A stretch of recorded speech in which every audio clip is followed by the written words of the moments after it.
Am I the idiot for ruining cheating ex's chances with other guys? Long-time lurker here, never posted though. So, yeah. I met this girl Sarah close to 2 years ago now, at the end of my last semester at uni, and we really hit it off. We started dating after casually going out for a bit, and we ended up dating all the way up until early November 2018, when I found out that she had some sort of FWB type bullshit with a guy we knew at uni, and I broke it off, cold turkey, and basically told her to go fuck herself. It still hurts like shit, since this was a fairly long-term thing, age considered, and she didn't seem that guilty to me. We do however have mutual friends, so we see each other sometimes, and I kept her on my social media stuff, which is how I found out she was flirting with some new guy, Tommy. Tommy's actually a nice enough dude, and since I can't say I trust Sarah one bit, I messaged him telling him about the cheating and all the bullshit she did.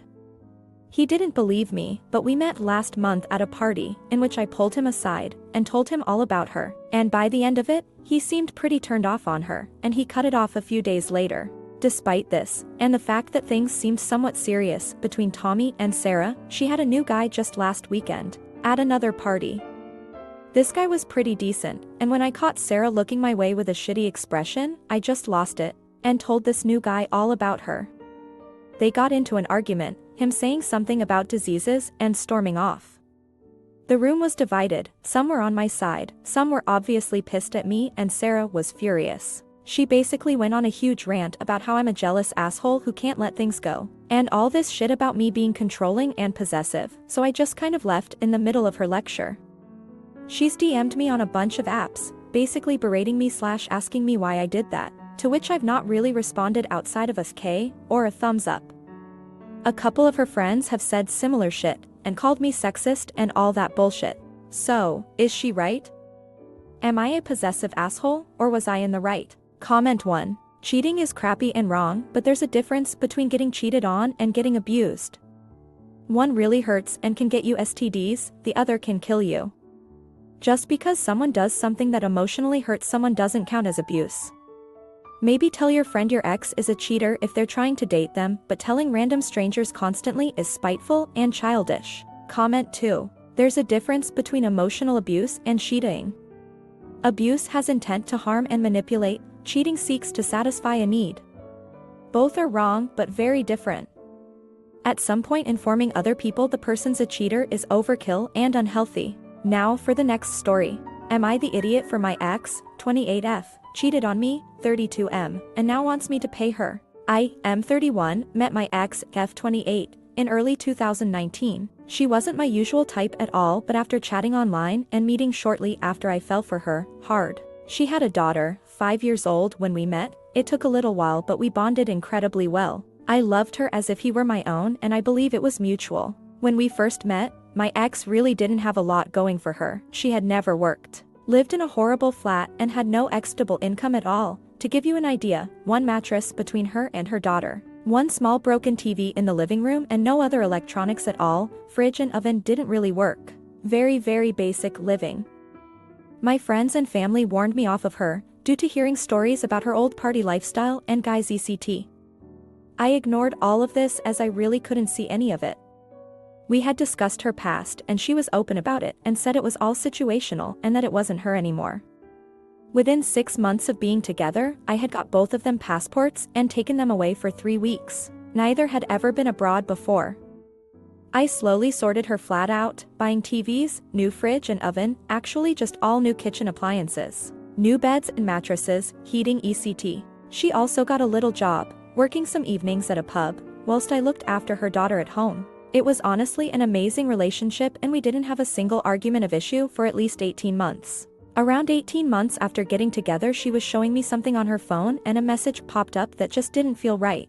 I immediately asked her about it. She showed me the messages that were extremely flirty and provocative from the guy's side, but very basic responses and honestly not much interest shown from her side. We had a minor fall put and I explained how I felt. She explained it away as her being naive and that she hadn't looked at the messages in that way. She deleted.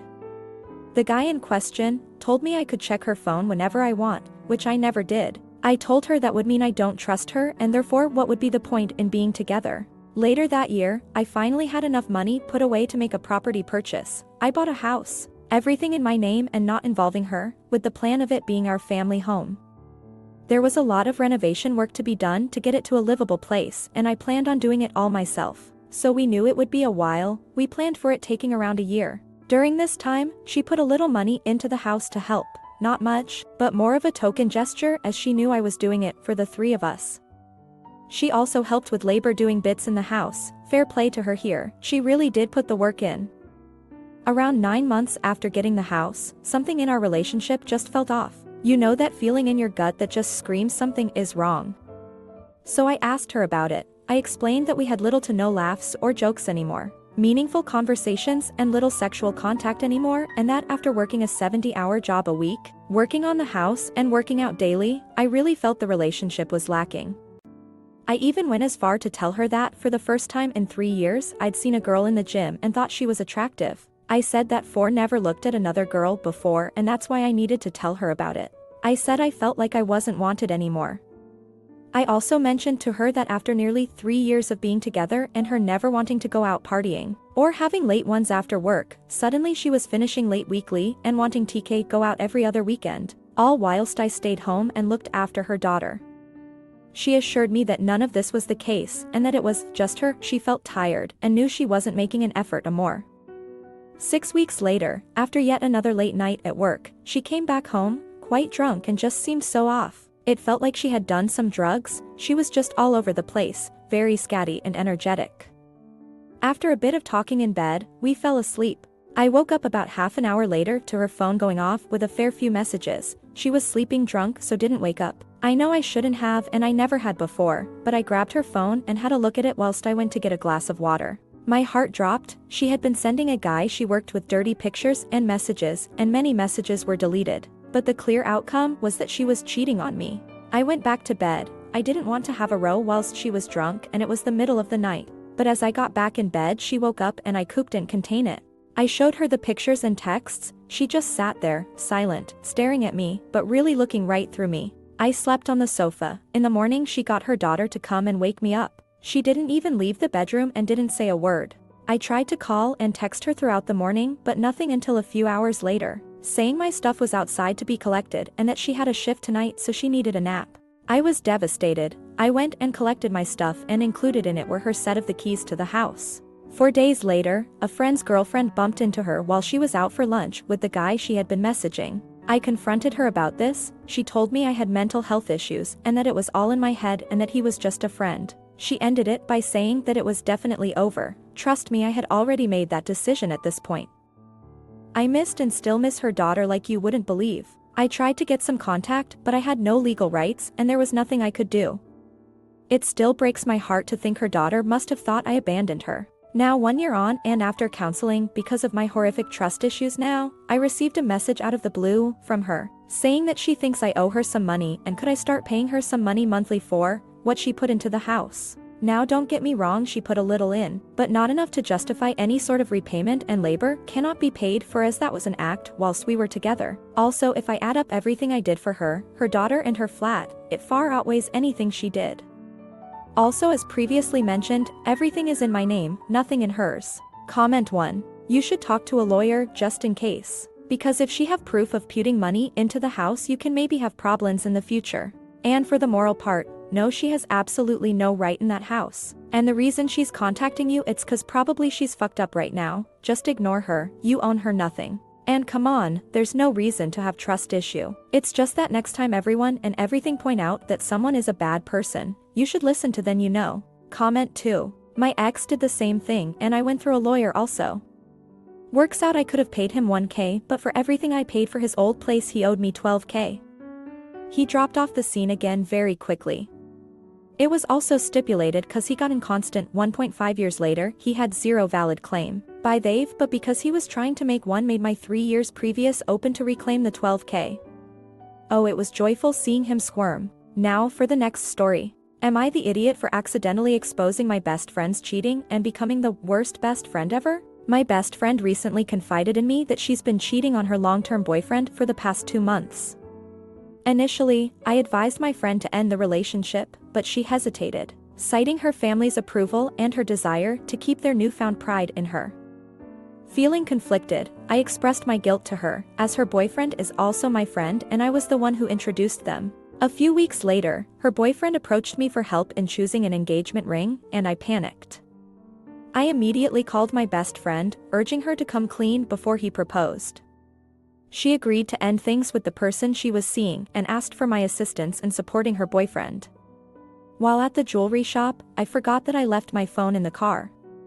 When her boyfriend went to retrieve it, he stumbled upon incriminating text messages my best friend had sent to me about her fling. Shocked by their contents, which hinted at further betrayal, I couldn't keep the truth from him any longer. Her boyfriend was understandably furious and promptly left. My best friend later called me, enraged and labeling me as the worst friend ever. She blamed me for shattering their relationship, causing immense pain to everyone involved, and deemed me a horrible person. Reflecting on the situation, I'm torn. Should I have kept my best friend's secret to prevent this painful fallout? Or was it my responsibility to expose her cheating, especially with her boyfriend considering marriage?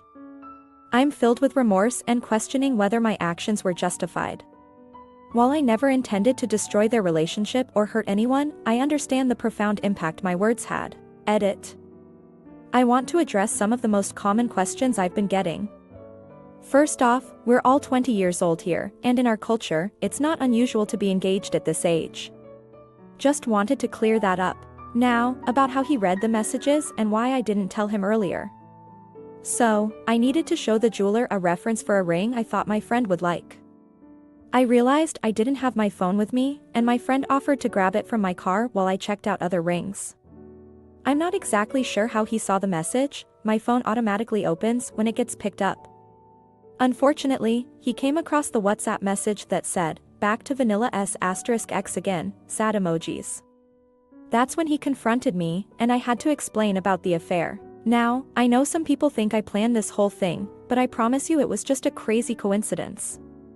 I never intended for it to happen like this. As for why I didn't tell him earlier, it's because my best friend and I have known each other for 12 years.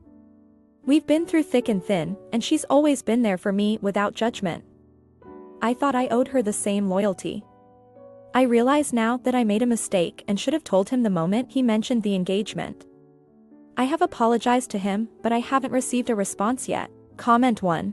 The only thing you did wrong is not telling your friend sooner that his GF was cheating. Also, you don't need a friend like her who thinks you are the bad person for telling the truth. Nobody said she should cheat, and she seems very selfish and entitled. I wouldn't want to associate with a person like her. Comment 2. Because she left her phone on purpose and then made him go get it while it was unlocked and on a text from her best friend, exposing the affair. Op doesn't want to take a stand, so she arranged for boyfriend to accidentally discover the affair. When was the last time you left your phone in the car while accompanying someone to buy a ring, and send the person who was there to buy a ring to go get it while you waited for them to come back with your conveniently unlocked phone, open on incriminating text for him to stumble over, to make a purchase that you were just there as emotional support for the purchaser?